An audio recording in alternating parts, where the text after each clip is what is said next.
From destruction comes new construction, and from pain we see growth. The Dark Knight Rises is foundationally built on these principles as the follow-up to the brilliant Batman Begins and The Dark Knight. Arguably not recognised as much as its predecessors, I think there are many complex discussion points in The Dark Knight Rises, and for that reason I wanted to discuss it in today's video, but also what this means for us as we find meaning to our lives, and act in accordance to our values. Each of the Dark Knight films have a key theme that they're built on, with Batman Begins being about fear, The Dark Knight about chaos, and finally The Dark Knight Rises about pain.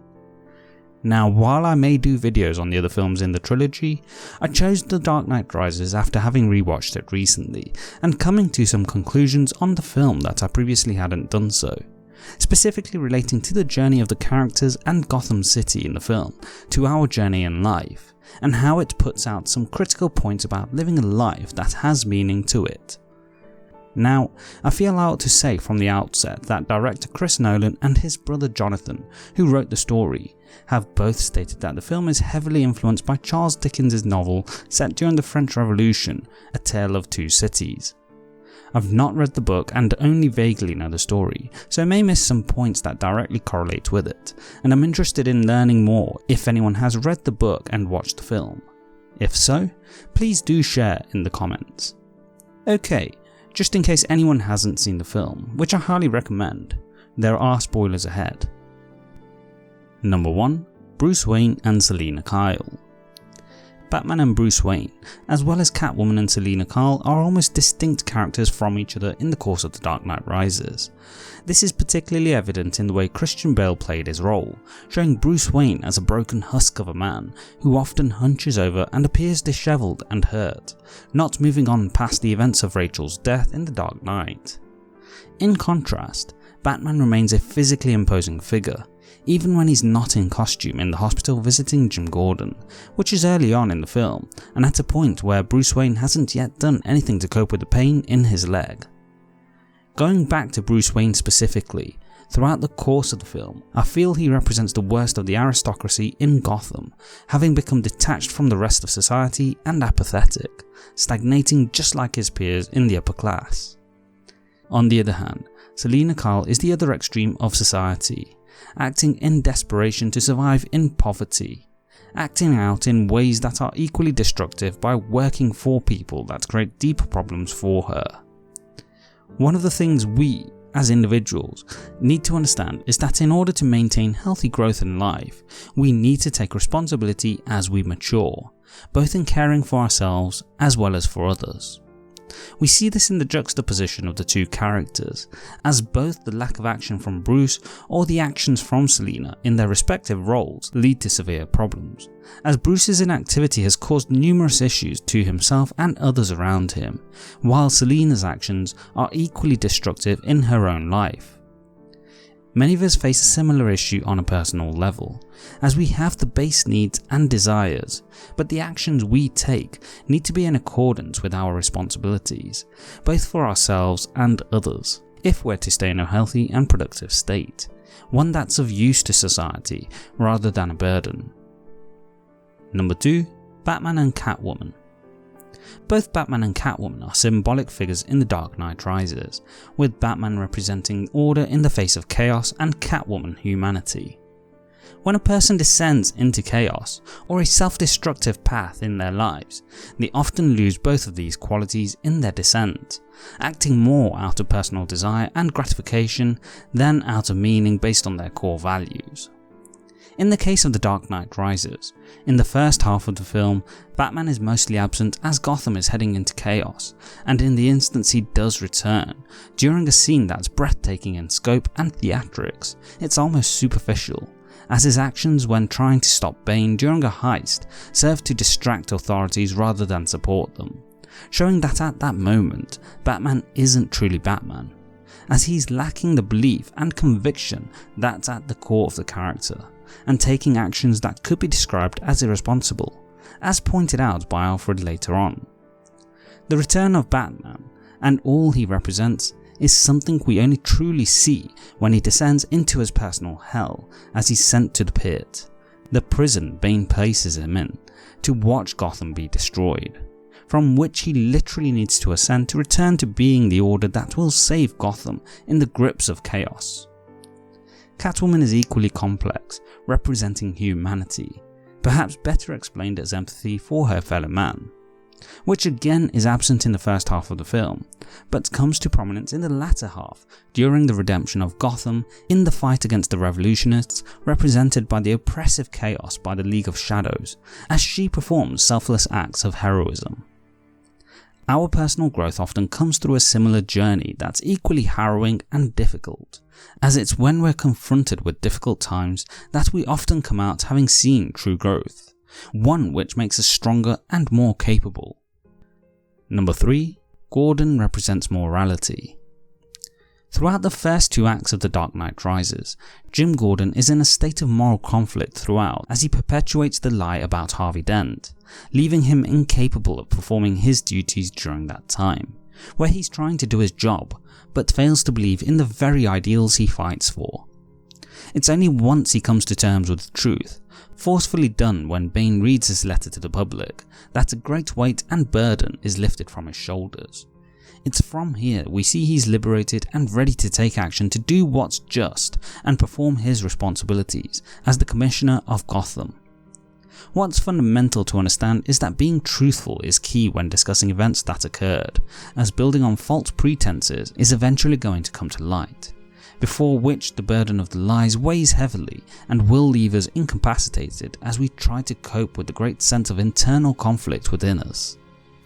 We have to take responsibility for the truth, own them and maintain our integrity in life, both to keep the trust of others, but also maintain belief in ourselves and what we stand for.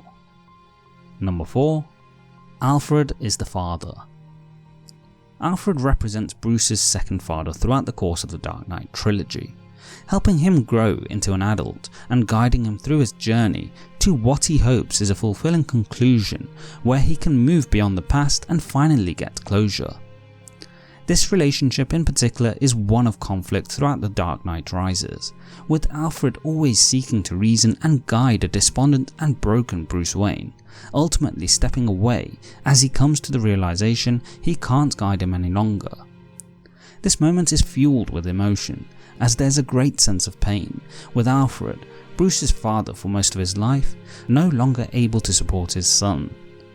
Despite Bruce becoming lost and losing Alfred, it's fundamental for his maturity in the film, as he no longer has Alfred to lean on and guide him through his life. Instead, he's forced to take responsibility for himself, pursuing that which is important to him and give his life meaning and purpose to save Gotham, which is a reflection of himself. Despite the journey being one which almost sees him lose himself, the detachment from Alfred is necessary, as it's the only way he comes to the self-realization that his life cannot remain as it is any longer. He needs to move on and enter the next phase, leaving behind Batman, embracing Bruce Wayne, and settling down with Selina Kyle, who undergoes a similar journey herself. Number 5. Hope and Sacrifice. We've already said that Batman symbolises order in the course of The Dark Knight Rises, and in the film, order represents hope and sacrifice, which are necessary for the city to move forward with belief in itself. It's not by coincidence that in a critical moment in the film, when he returns to Gotham after escaping from the pit, that he chooses to use controlled fire to symbolise hope to restore justice and order, returning Gotham back into a state of harmony and growth, as it's from the ashes of the fire, or war, that Gotham will be able to build anew. In the film, he also symbolises the act of sacrifice, the first of which is when the previous, shallow version of Batman, or order, is broken by Bane. Then he sacrifices himself again at the end, this time through choice, as he represents the previous form of order in the city, and does so to save Gotham and allow the growth of something new. This is a common thread in humanity, as seen through historical events such as World War II and the Cold War, where we were at risk of nuclear disaster, as well as other horrific events from which we learned important lessons. It's often from huge sacrifices that we learn our most important lessons. However, equally pertinent is that this applies at a personal level too, as it's from events we face and work through in life that we grow and be stronger. At this point, we sacrifice our previous forms or beliefs so that we can grow to be someone new. Number 6. The fire rises. It's from chaos we see a new form of order and construction breed and grow, whether it be in the form of society in Gotham or individual characters who have changed following the events. From this we see the death of the old form of order, represented by Batman, who died in the nuclear explosion, and from the ashes we see the rise of a new form of order, represented by John Blake, revealed to be Robin, who inherits the role of Batman from Bruce Wayne. We also see that Gotham is reborn from the ashes of the fire, ready to return to order, structure and harmony, as Jim Gordon quotes a tale of two cities at the end from the perspective of Batman. I see a beautiful city and a brilliant people rising from this abyss. I see the lives from which I lay down my life, peaceful, useful, prosperous and happy. I see that I hold a sanctuary in their hearts, and in the hearts of their descendants, generations hence. It is a far, far better thing that I do, than I have ever done. It is a far, far better rest that I go to, than I have ever known. We individually go through the same, as we'll have moments of great difficulty in life that can be chaotic, scary, and destructive. But from it we come out stronger, a new and stronger form of ourselves. This is understood from the philosophical principle known as the Hegelian dialectic, whereby you start with a proposition, called the thesis, and then you have the negation to that proposition, called the antithesis, following which the conflict leads to synthesis, whereby the two conflicting ideas are reconciled to form a new proposition, as seen in The Dark Knight Rises. There are more characters that deserve discussion, such as Bane and Miranda Tate, who I may cover in another video. In the meantime, what did you think of The Dark Knight Rises? Was it a satisfactory conclusion to what will go down as one of the greatest trilogies in cinema history? Let me know in the comments. Please like, share and subscribe as we help you live life on your terms. Don't forget to hit the bell icon to ensure YouTube notifies you of the latest uploads. Thanks for watching.